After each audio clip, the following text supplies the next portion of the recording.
Dostlar, hər kəsə salam olsun. Bu gün sizlərlə dövlət qulluğu haqqında qanundan vacib olan məqamları sual-cavab kimi biz onun izahına baxacağıq. Bir növ sizə mən bunu təqdim edəcəm sual-cavabı.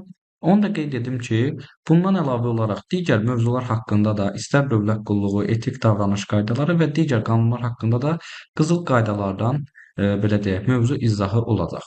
Gəlin vaxt itirmədən keçək biz mövzumuza, daha doğrusu prezentasiyamıza. İlk olaraq görək sualımız nədir? Sual budur ki, dövlət qulluqçusu kimdir? Dövlət qulluqçusu yalnız deyir ki, bu qanunun 1.1 4-cü maddəsində nəzərdə tutulan mənbələrdən. Yəni bu mənbələr deyərkən nəyə nəzərdə tutulur?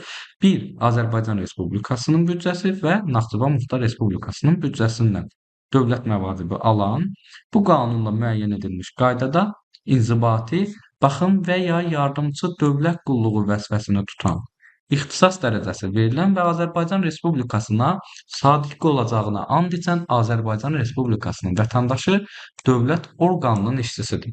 Burada önəmli məqamlardan biri də yardımçı vəzifəli tutanların da dövlət qulluğunda olması, həmçinin burada dövlət qulluqçusunun Azərbaycan vətəndaşlarından olmasıdır. Daha sonra, bəs dövlət orqanı nədir? Dövlət orqanı Azərbaycan Respublikasının konstitusiyası və qanunları ilə müəyyən edilmiş hüdudlarda, baxın, konstitusiya və qanunları ilə müəyyən edilmiş hüdudlarda dövlətin məqsədini və funksiyalarını həyata keçirən, dövlət büdcəsindən maliyyələşdirilən və bu qanunun 7-ci maddəsində, yəni dövlət orqanlarının struktur qurumlarında struktur bölmələrin növləri və yaradılma qaydası nəzərdə tutulan struktura malik olan nədir? Dövlətin təsisatıdır. Daha sonra, bəs dövlət məvacibi nəyi ifadə edir? Dövlət məvacibi ümumiyyətlə nədir dediksə, nəyi ifadə edir dediksə, dövlət qulluqçusuna pul formasında nağdsız qaydada ödənilən nədir? Aylıq haqqdır. Yəni illik yox, aylıq haqq olur və nağdsız qaydada ödənilir.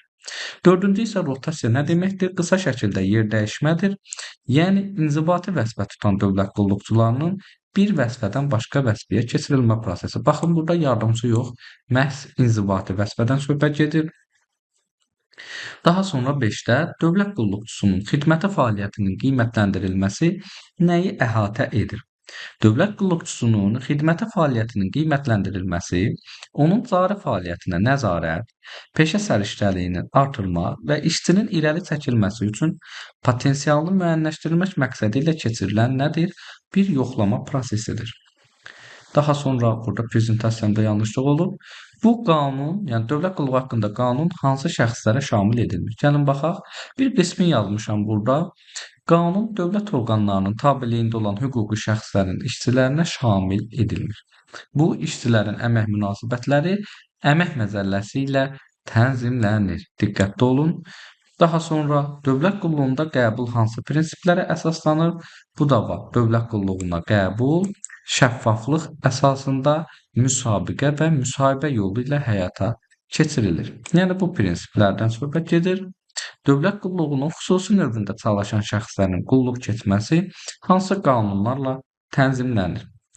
Dövlət qulluğunda xüsusi növündə çalışan şəxslərin qulluq keçməsi Azərbaycan Respublikasının başqa qanunları ilə tənzimlənir. Həmçinin bu qanunun 15.1-ci maddəsi, yəni Azərbaycan Respublikası ilə dövlət qulluqçusu arasında açıq hüquqi borc və sədaqət münasibətlərini təsdiq edir maddəsindən söhbət gedir, nəzərə alınır. Daha sonra burada baxırıq 9-a, hansı şəxslər bu qanunun tətbiq dairəsinə daxil deyil? Ümumiyyətlə bu qanun prezidentdir, birinci vitse-prezidentdir, vitse-prezidentlər, baş nazir, onun müavinləri, Milli Məclisin deputatı, məhkəmə hakimləri, ombudsman, mərkəzi icra hakimiyyəti orqanlarının rəhbərləri, yerli icra hakimiyyəti orqanlarının rəhbərlərinə nə olunur? Şamil olunmur. Bu önəmli məqamdır, yadınızda saxlayırsınız. Onda nə deyir? Dövlət qulluğunun əsas vəzifələrindən söhbət gedir. Hansılardır deyir?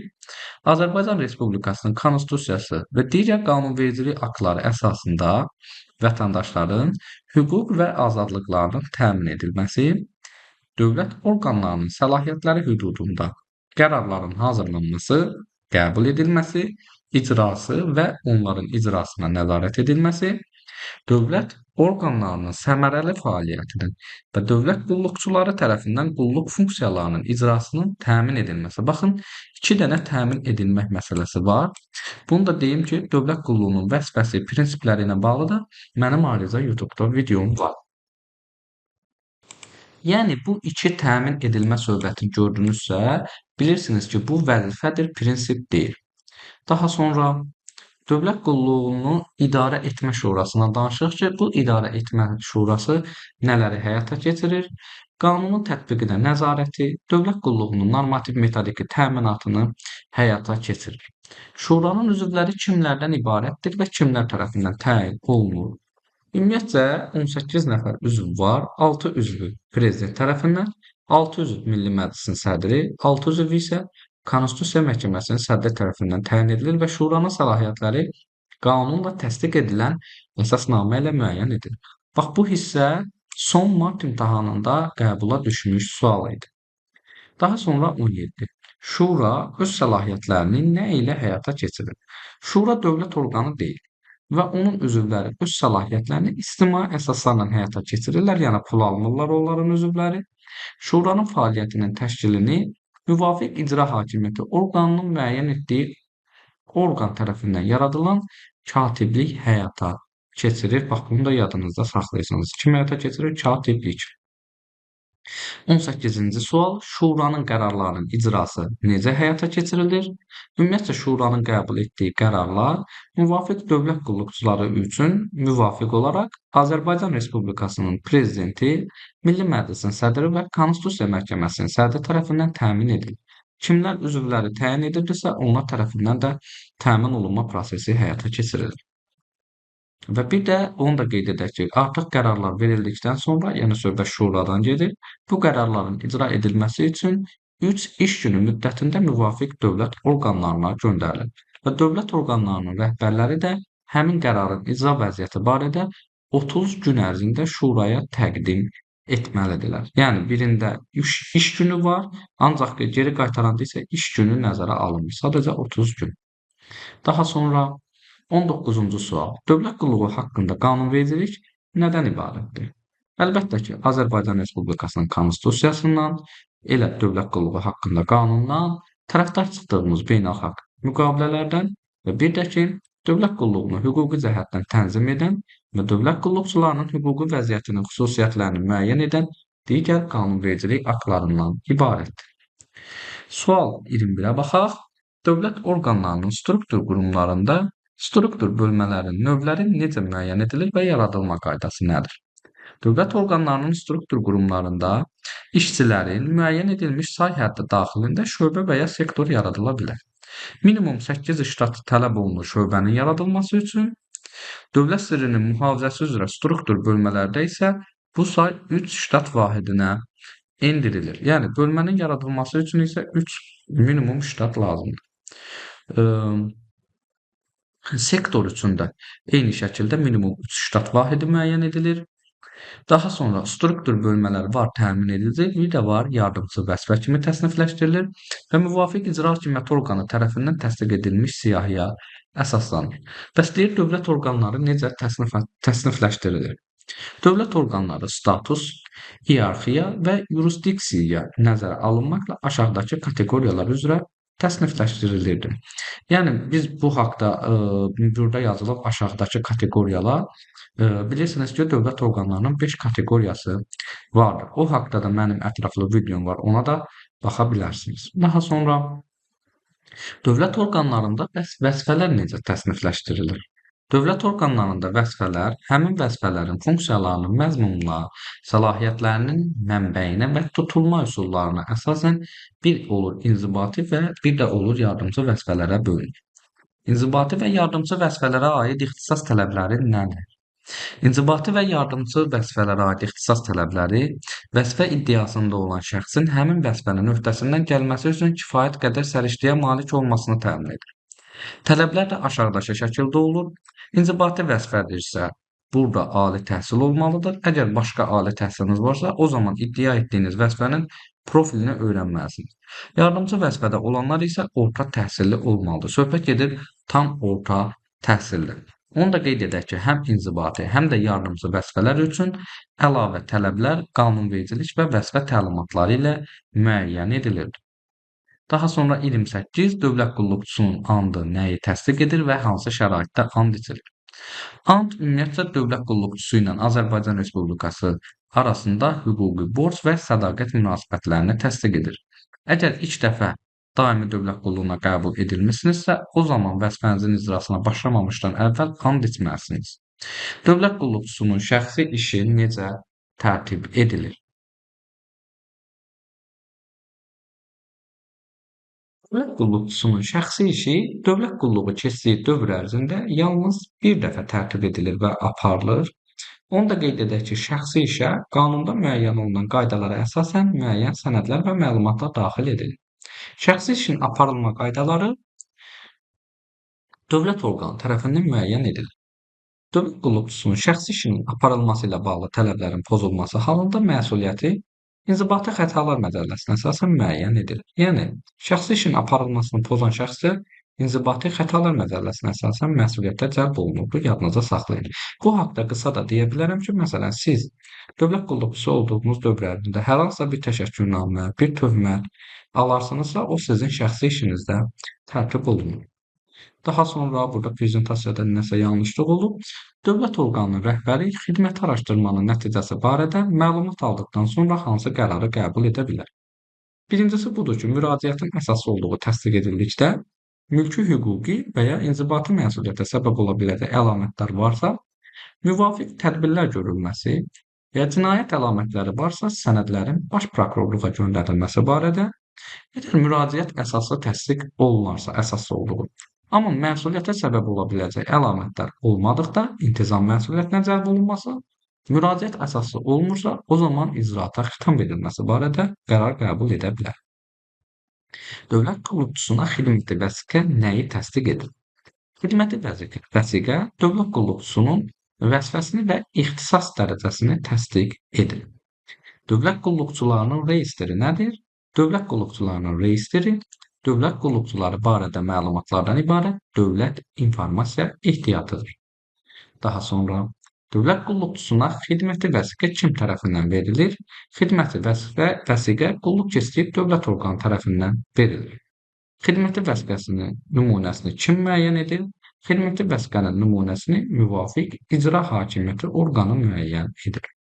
Dövlət qulluqçularının reyestrinin aparılma qaydaları pozularsa nə baş verir? Əgər bu qaydalar pozularsa, o zaman qanunla nəzərdə tutulmuş hallarda məsuliyyətə səbəb olunur. İxtisas dərəcələri necə verilir? İxtisas dərəcələri dövlət qulluqçusunun tutduğu vəzifəyə, qulluq stajına, ixtisas dərəcəsində qulluq müddətinə uyğun olaraq verilir. İlk dəfə daimi dövlət qulluğuna qəbul olan şəxsə nə verilir? İlk dəfə daimi dövlət qulluğuna qəbul olunan şəxsə tutduğu vəzifənin inzibati təsnifatı üçün müəyyən edilmiş ən kiçik ixtisas dərəcəsi verilir. 38-ci sual. 3-cü dərəcə dövlət müşaviri və ondan yuxarı ixtisas dərəcələri necə verilir? 3-cü dərəcə dövlət müşaviri və ondan yuxarı ixtisas dərəcələri Azərbaycan Respublikasının konstitusiyasına uyğun olaraq verilir, yəni prezident tərəfindən. Ondan aşağı olan ixtisas dərəcələri isə dövlət orqanının rəhbəri tərəfindən verilir. Yəni söhbət gedir baş müşavir və ondan aşağı olan ixtisas dərəcələri. Daha sonra ikinci və birinci təsnifat inzibati vəzifələri tutan dövlət qulluqçusuna hansı tələblər qoyulur? Əgər birinci və ikinci təsnifatdasınızsa, o zaman bu ixtisas dərəcəsi almaq üçün azı 5 il qulluq stajı, həmin təsnifatlara daxil olan vəzifələrdə isə azı 3 il qulluq stajı olmalıdır. İxtisas dərəcəsi verilərkən hansı faktorlar nəzərə alınır? İxtisas dərəcəsi verilərkən dövlət qulluqçusunun peşəkarlığı və idarəçilik təcrübəsi nəzərə alınır. 40-cı sual.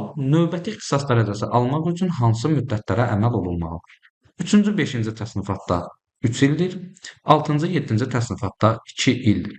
1-ci, 2-ci təsnifatda isə 2 il lazımdır ki, növbəti ixtisas dərəcəsini almalısınız. Daha sonra, vaxtından əvvəl ixtisas dərəcəsi necə verilə bilər? Vaxtından əvvəl ixtisas dərəcəsi xidməti fəaliyyətin qiymətləndirilməsinin nəticəsinə uyğun olaraq və ya yuxarı təsnifat dövlət qulluğu vəzifəsinə təyin edildikdə verilə bilər. Vaxtından əvvəl ixtisas dərəcəsi bu yenə də var. Nə zaman verilə bilər? Yenə də qeyd edək ki, dövlət qulluqçusu bu dərəcədə qulluq müddətinin ən azı yarısını keçdikdən sonra verilə bilər. Bəs ixtisas dərəcələri verilərkən hansı rütbələr nəzərə alınır?